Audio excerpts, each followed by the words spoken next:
ओम नमः शिवाय। शिवजी सदा सहाय। ओम नमः शिवाय। गुरुजी सदा सहाय। रुद्र संहिता के पार्वती खंड का 40वां अध्याय।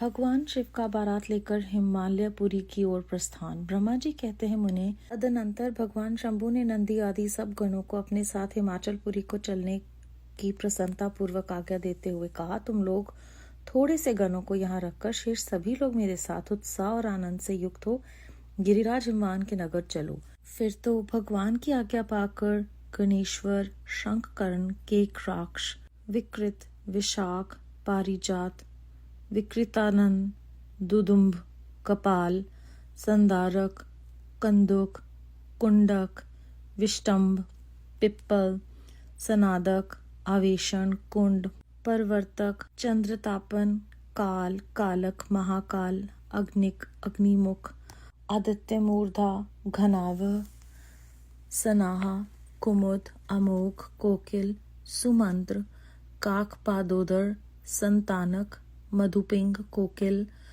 पूर्णभद्र, नील, चतुर्वक्त्र, करण, अहिरोमक, यज्ञवक्ष, शतमन्य, मेघमुन्य, काष्ठागूढ़, विरूपाक्ष, सुकेश, वृषभ, सनातन, तालकेतु, षणमुख, चैत्र, स्वयं प्रभु, लकुलीश, लोकांतिक, दीप्ति आत्मा, दैत्यांतक, भृंगिरेटिक, देवदेव प्रिय, अश्विन, भानुक, प्रमथ तथा वीरभद्र अपने असंख्य कोटि कोटि गणों तथा भूतों को साथ लेकर चले।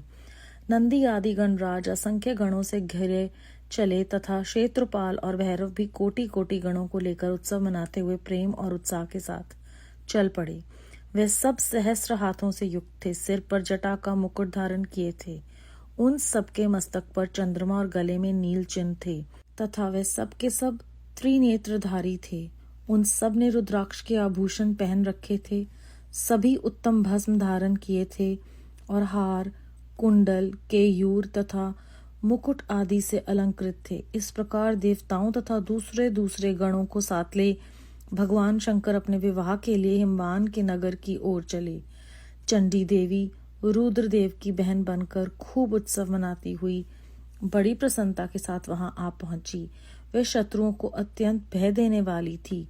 उन्होंने सांपों के आभूषण से अपने को विभूषित कर रखा था। उनका वाहन प्रेत था। वे उसी पर आरूढ़ हो अपने माथे पर एक सोने का भरा हुआ कलश लिए चल रही थी। वह कलश महान प्रभापुंज से प्रकाशित हो रहा था। मुने, वहां करोड़ों दिव्य भूतगण शोभा पाते थे, जिनका रूप विकराल था।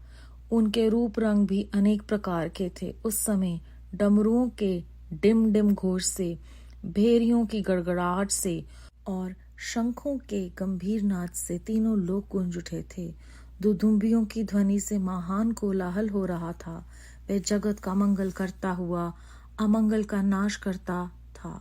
देवता लोग शिवगणों के पीछे होकर बड़ी उत्सुकता के साथ बारात का अनुसरण करते थे।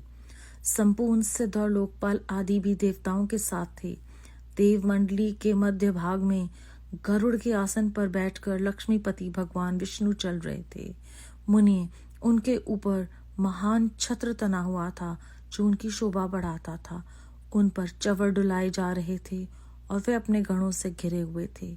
उनके शोभाशाली पार्षदों ने उन्हें अपने ढंग से आभूषण आदि के द्वारा विभूषित किया था। इसी प्रकार मैं भी मूर्तिमान वेदों, शास्त्रों, पुराणों, आगमों, सनकादि महासिद्धों, प्रजापतियों, पुत्रों तथा अन्य परिजनों के साथ मार्ग में चलता हुआ बड़ी शोभा पा रहा था और शिव की सेवा में तत्पर था।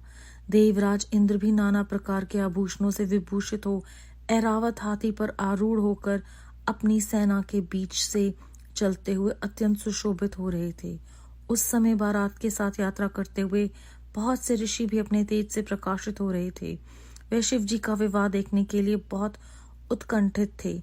शाकिनी, यातुधान, बेताल, ब्रह्मराक्ष, भूत, प्रेत, पिशाच, प्रमथ आदि गण, तुम्बरु, नारद, हाहा और हू आदि श्रेष्ठ गंधर्व तथा किन्नर भी बड़े हर्ष से भरकर बाजा बजाते हुए चले। संपूर्ण जगन माताएं, सारी देव कन्याएं, गायत्री, सावित्री, लक्ष्मी और अन्य देवांगनाएं ये तथा दूसरी देव पत्नियां जो संपूर्ण जगत की माताएं हैं, शंकर जी का विवाह है ये सोचकर बड़ी प्रसन्नता के साथ उसमें सम्मिलित होने के लिए गईं।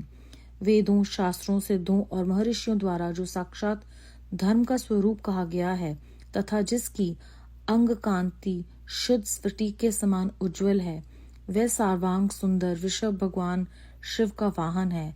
धर्मवत्सल महादेव जी उस वृषभ पर आरूढ़ हो सबके साथ यात्रा करते हुए बड़ी शोभा पा रहे थे। देव ऋषियों के समुदाय उनकी सेवा में उपस्थित थे। इन सब देवताओं और महर्षियों के एकत्रित हुए समुदाय से महेश्वर की बड़ी शोभा हो रही थी। उनका बहुत श्रृंगार किया गया था। वे शिवा का पाणिग्रहण करने के लिए हिमालय के भवन को जा रहे थे। नारद, इस प्रकार बारात की यात्रा संबंधी उत्तम उत्सव से युक्त शंभू का चरित्र कहा गया। अब हिमालय नगर में जो सुंदर वृतांत घटित हुआ उसे सुनो। अध्याय 40 समाप्त। इस अध्याय में हमने देखा है कि कितनी खूबसूरती से हमें विस्तार पूर्वक बताया गया है कि कौन कौन शिव जी के विवाह में जाने के लिए बारात में सम्मिलित हुआ। विस्तार पूर्वक इसका दृष्टांत देकर हमारे आगे उस घटना को जिस प्रकार से बहुत खूबसूरती से इस अध्याय में रचा गया है, मानो कि हम वो सब कुछ अपने नेत्रों से देख रहे हों। ब्रह्मा जी कहते हैं कि मैं शिव जी की सेवा में तत्पर था। इसी प्रकार अन्य देवता और गण भी शिव जी महाराज की शादी में सम्मिलित होकर जिसकी जो जो भूमिका थी वो निभा रहे थे। बेअंत शुक्राना गुरु जी महाराज। ओम नमः शिवाय। शिव जी सदा सहाय। ओम नमः शिवाय। गुरु जी सदा सहाय।